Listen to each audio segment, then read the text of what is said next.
Thanks. Kyle Watson. I'm Emma Stanovich. Tony Doyle. Ethan Gleason. Tyler Vogt. Great.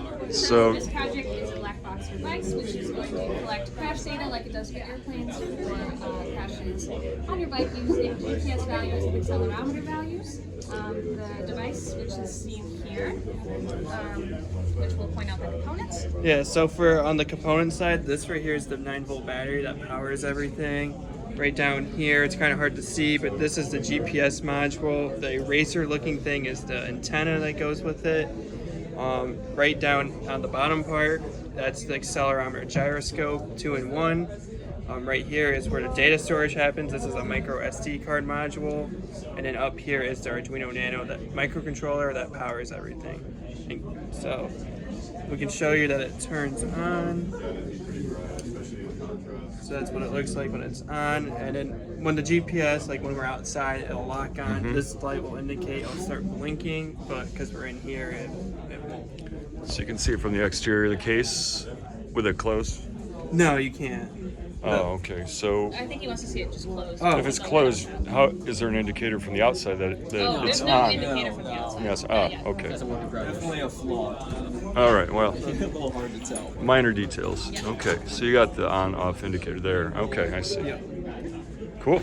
And then it'll Right. attach this right here, and Do you want to kind of show how it attaches? I mean, just you don't need to actually attach it, but if you can just kind of show how it would sit on the seat post. We could just show the Oh, yeah. picture too. That works. Yeah. Yeah, it So it just just goes like that. we go up and slide mount to the seat post. Yeah. Yeah. Excellent. And it's definitely small enough to be close to ready for market, I would say. Unless you were trying to hide it for anti-theft, then it's obviously too big to avoid detection by a would-be thief. But I'm thinking the concept would be that it would be something if we can get it functional, get it on some of our rental bikes, and with the permission of the renters, that they would allow for it, and hopefully nobody would mess with it. yeah, it does. At this point, it does require a little bit of upkeep, though. It has 6 hours of battery life. You have to turn it on and off when you get on and off, and then to export the data, you have to take the SD card out, plug it into your own laptop, and then send it, and then someone will have to run the code. Ah, And okay. Maybe something like a future.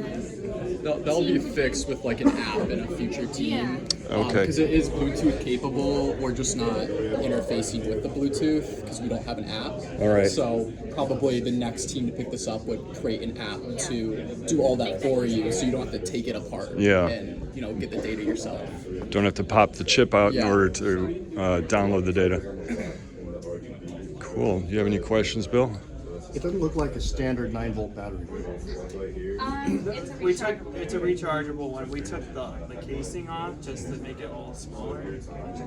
And you would remove it and attach it to some charging device in order to recharge, or you swap it, or how did? It has a port. I think you just plug it in. Yeah, it's a micro USB. You can see the port right there. Charging port.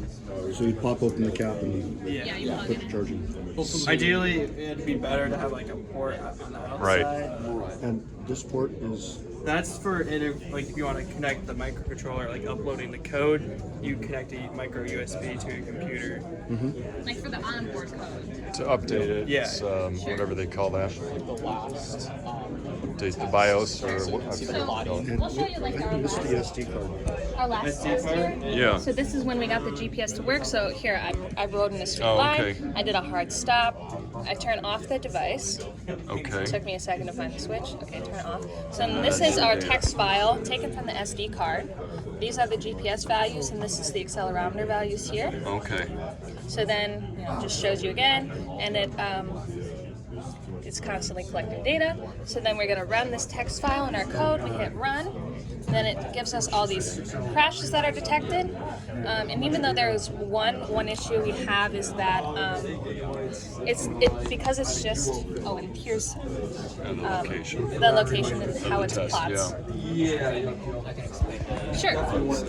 So we ran into an issue with the gyroscope that was causing a lot of delay to its SD card read, right? So for what you see right now, the gyroscope is currently not operational, and that's a little bit of an issue because the gyroscope would normally serve as like a second barrier for determining a crash, which is partially part of the reason why for that one line, that one crash, we saw about 5 crashes from just starting up and whatnot.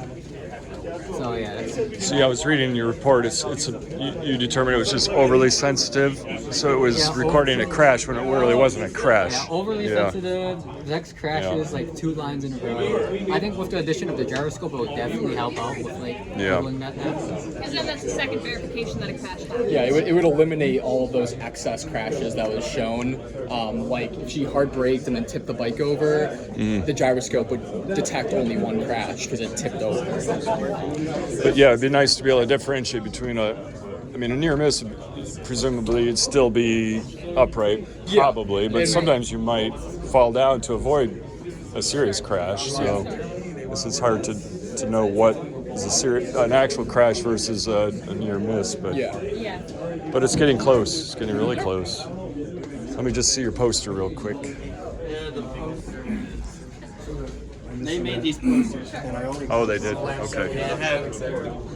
Yeah. So you're not too happy with it, but it You looks. didn't have any say in it. Oh, well, that's You're just like, oh, too pick up bad. your poster. It's just changing. Oh. So Well, I appreciate you having our logo on there. That's really also, nice.